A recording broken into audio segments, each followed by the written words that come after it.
What do you believe is possible? Do your beliefs reflect the world that you want to live in?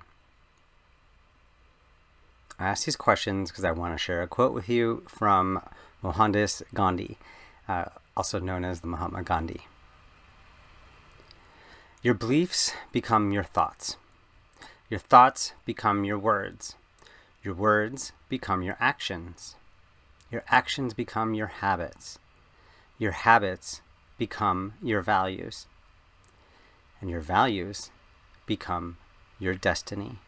I bring this up because there's an important question here that's important for me personally, and I think is important for our culture nationally and globally right now. Do you believe in your ability to change? Do you believe in other people's ability to change? Do you believe that our culture and our systems can change? Can we actually improve our political system? Can we make our democracy work better? And what would be the consequences of not believing that? So let's just say, following this Gandhi quote, that I believe that the political system is busted and it is not going to be able to be fixed. It's inherently wrong. Well, first of all, my thoughts will totally run with that. There's plenty of confirmation that that's true. And I'll probably tell other people and I'll spread the word. And as I talk to other people, I'll be acting based on my assumptions. I'll be more self-protected, be looking out. I'll be distrustful of others. I won't really believe that other people have good intentions. And that other people will respond to that. They'll match me there. Both the people who I'm not trusting, but also the younger generations will start doing that. And I'll pass that on. Eventually, this will become a value that guides me. Don't trust the system. Don't trust other people. Don't trust yourself. We're all stuck. And eventually, that will become my destiny. And I will step into the great unraveling. As you know, Gandhi was famous for his work with nonviolence, and I'll get into that in the next video. But I want to share something from Kazuhaga. I heard this in a film called The Third Harmony. He says that a core principle or a worldview of nonviolence is the unwavering faith in humanity and in the goodness of people. It's grounded in the belief that transformation and healing are possible. And so, this is where we start with this belief that transformation and healing are possible, that there's goodness in all people.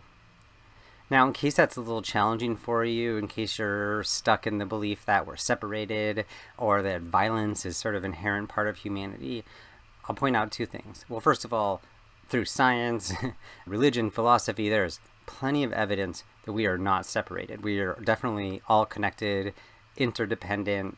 You couldn't ever really parse out anyone from their context. So we're not separated, that's for sure.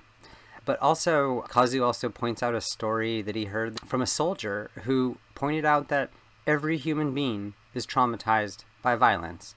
Violence is traumatizing whether you witness it, whether you do it, whether you receive it. So violence is not our inherent skills. I personally believe that everyone wants peace. There might be short-term things that might distract people from that, but for the most part, I'm pretty sure that we can all get behind the idea that we want to build a world that is as good as possible for as many people as possible. I also believe that anyone who doesn't agree with that is someone who's in need of healing, and they're a person who deserves our love and compassion and healing and support. It's not their inherent truth. I also believe, and I have good evidence for this, that we have all the tools that we need to start creating a culture and a system and a political system, a democracy that addresses everyone's needs, that allows the participation of everyone. And I really believe it's important to show that these tools are available to people. I mean, I find it to be really confusing, and I don't really understand why it is that we don't use all these wonderful conflict resolution and dialogue and consensus building tools to heal our democracy, because we're very much in need of it, and there's very much a desire for this change to happen. So my hypothesis is that either people don't know that these tools exist, or they know about them, but they don't actually believe that they're real. And so personally, I want to change this. So again, picking up Gandhi's quote, let me show you where my belief takes me. So I really believe that things can improve. I believe that our democracy can improve, and I believe that actually just learning how to communicate better is going to fix almost all the problems that we're facing, whether it be terrorism or the oceans or climate or our police, criminal, penal justice system, all of that. I believe that all of that can change, and we have the tools to fix it. I believe that, and I look and I see evidence for that everywhere. So it definitely backs up my thinking. It inspires me to learn new skills, to learn new information. That's a lot of what I'm sharing with you here, because I believe in the importance then of spreading the word, talking about this, amplifying the message. I also believe in acting to make this change, to support this healing. And I've been doing this for a while now, and this is something that has created repetition and has created a habit such that I really can't tolerate hearing about ineffective conversations or political indecision or people getting stuck on certain things or that whole us and them issue. Just anything that's not inclusive or not very good at making decisions. I'm not okay with that anymore. It has actually become a value of mine. And the value I think of is called omni-partiality. And that's a bias in favor of everyone. I am partial to everyone. And that guides my thinking. In the last year or so, I have decided to make this my destiny. My life path is now very clear. Because I know this, because it's something that I'm excited to bring into the world. I believe there's a sense of purpose here. Part of what I'm doing is what I'm calling the Omni-Win project. This video and the video series are just the beginning of this. I'm still getting things up and running, but I got a podcast coming for you and website and all sorts of resources, because I really want to help us co-create the world where everyone wins. And I believe in it. And so that's becoming my destiny. Another piece that comes from that film called The Third Harmony, which is a film about nonviolent resistance.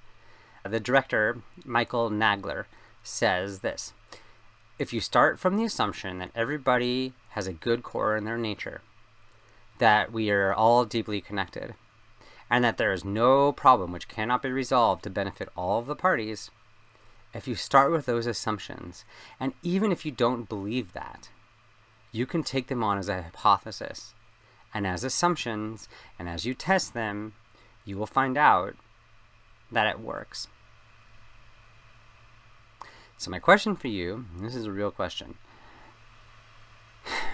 what would it take for you to truly believe in inherent human goodness? What would it take for you to believe that an omni-win, win-win future is possible? Please share your thoughts here. Make comments wherever you hear this video. I would like to know what it would take, or what helps you believe that we can build a better world. I'm going to talk more about nonviolence in the next video, so go ahead and subscribe and stay tuned wherever you heard this. The next video will be coming soon. Have a good day. Thank you.